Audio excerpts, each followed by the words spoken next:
Olá a vocês, sejam muito bem-vindos à nossa aula de Geografia aqui com o professor David Vieira. Vamos falar hoje sobre a formação do território estadunidense. E você? Você gosta de filmes de ficção científica? Tipo aqueles em que os seres humanos invadem outros planetas e estão em busca de explorar os recursos ou até mesmo povoar esses planetas. E lá, no final das contas, sempre acabam entrando em guerra contra os alienígenas. E aí? Você sabe que isso tem muito a ver com o colonialismo? Esse momento da nossa história em que algumas nações europeias, devido às novas tecnologias da navegação, invadiram a América em busca de matérias-primas para criar um mercado consumidor, um mercado de trocas, baseada no sistema econômico do mercantilismo. E isso tem muito a ver com a nossa aula de hoje, porque na América, dois tipos de colonizações se implantaram aqui: a colonização de exploração e a colonização de povoamento, como nós vamos ver logo em seguida. Mas é importante salientar que o colonialismo ele não é uma coisa recente que surgiu só com o surgimento das grandes navegações. Ele já é bem mais lá de trás. Por exemplo, os romanos, os gregos, os egípcios praticavam colonialismo. E a colônia era uma extensão do seu império. Com isso, eles exploravam, eles arrecadavam impostos e atraíam mais recursos para a metrópole. A metrópole, que é uma palavra de origem grega, que quer dizer cidade-mãe. Agora, voltando aqui para os séculos XV e XVI, sobre a colonização da América. Vamos então entender quando muda essa chave, quando agora é o momento do capitalismo comercial e a exploração busca a aquisição de matérias-primas e para a produção de gêneros que eram muito valorizados na Europa. Vamos observar aqui, vou pôr na tela para vocês, os principais tipos de colonização que ocorreram na América. Foram dois os principais. Colônia de exploração. Era baseada na monocultura, que é o cultivo de um único gênero agrícola. Sistema escravista. A mão de obra que era utilizada era a escrava africana. Foco no mercado externo. Essa produção ela era voltada para a venda no exterior. Era repassada para a metrópole. E a metrópole revendia esses gêneros alimentícios. Dependência econômica, pacto colonial. A dependência econômica se dava através da subordinação da colônia a partir da metrópole. Latifúndio. Latifúndio é a produção baseada nas grandes propriedades rurais. Seguindo, nós temos aqui agora colonização de povoamento. Ela é baseada na policultura, no cultivo de diversos gêneros agrícolas. O trabalho é livre, assalariado ou familiar. Foco no mercado interno. A produção ela abastece esse mercado interno. Autonomia econômica. Não há tanta interferência da metrópole nesses assuntos internos. E o uso de pequenas e médias propriedades rurais. Então, pessoal, nós podemos observar, esses foram os principais tipos de colonização. Sabemos que no Brasil predominou a colonização de exploração. Entretanto, teve um país em que foi muito peculiar o que aconteceu lá, porque em seu território ocorreram os dois tipos de colonizações. Esse país é os Estados Unidos. Como nós podemos observar no nosso próximo slide, que está aqui na tela agora, os Estados Unidos, a colonização ocorreu a partir dos ingleses e se iniciou, assim como no Brasil, a partir da costa litorânea, devido à facilidade de comunicação com a metrópole. Foram as 13 colônias estadunidenses. É interessante, eu quase falei americana, não foi? É que realmente as pessoas têm esses hábitos e os alunos erram muito isso. Por isso que o título da nossa aula foi Formação do Território Estadunidense e não americano, porque americano é todo mundo que vive no continente americano. Quem vive nos Estados Unidos é chamado de estadunidense, ok? Tirada essa dúvida?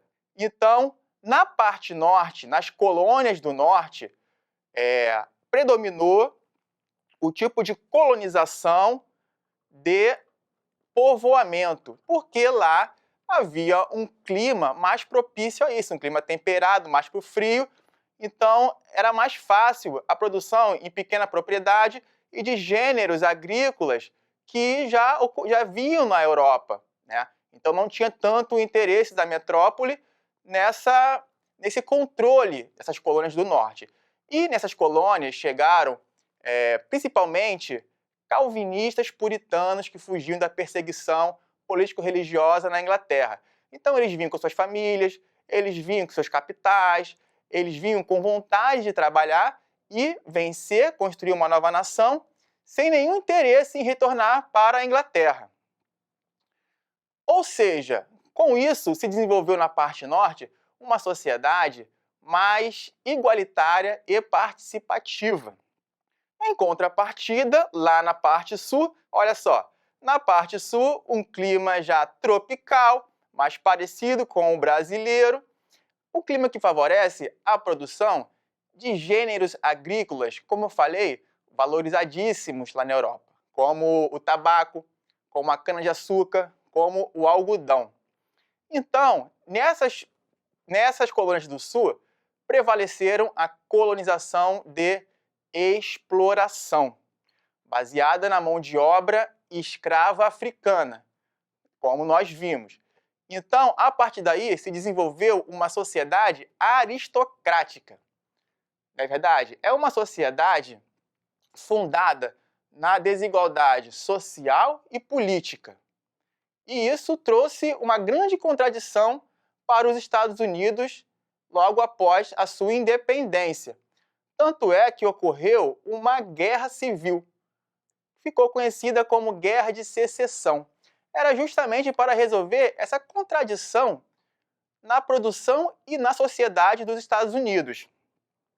A Guerra de Secessão foi uma guerra entre a parte norte dos Estados Unidos, que a partir desse processo de colonização, de povoamento, ela se tornou urbano e industrial.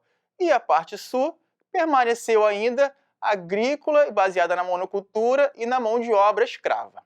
Muito bem, o norte venceu essa disputa e aboliu a escravidão. Isso em 1865, nos Estados Unidos. Porém, o fim da escravidão não significou igualdade social e política para a população negra. Pelo contrário, logo nesse período, as pessoas, a aristocracia da parte sul dos Estados Unidos não aceitava a igualdade dos ex-escravos na nova sociedade. Então, os negros eles não tinham direitos civis garantidos, apesar de estarem libertos. E nesse mesmo período surgem também movimentos supremacistas que agrediam, matavam e perseguiam a população negra. Como, por exemplo, a Ku Klux Klan. Produção, colocando aqui na tela para os alunos, por favor. Esse movimento, para que vocês possam observar, vocês já devem reconhecer essa imagem, né? Esse tipo de pessoas que perseguiam, matavam a população negra. Ela foi logo reprimida nesse século XIX, porém no século XX, novos adeptos, milhares de pessoas ressurgem com esse movimento, baseada no racismo e no preconceito, que não acabou com o fim da escravidão nos Estados Unidos e colocou a população negra numa situação de extrema desigualdade no território estadunidense. Ocorre que até 1960 os negros não tinham os direitos garantidos. E isso só vai ocorrer a partir dos movimentos que surgem a partir da luta de grandes personalidades, como, por exemplo, aqui na tela com vocês, o pastor Martin Luther King, que foi um grande ícone na luta contra a igualdade racial nos Estados Unidos, junto também, é importante citar, com Malcolm X. Não é verdade? Vocês já devem ter ouvido falar já, né, dessas pessoas.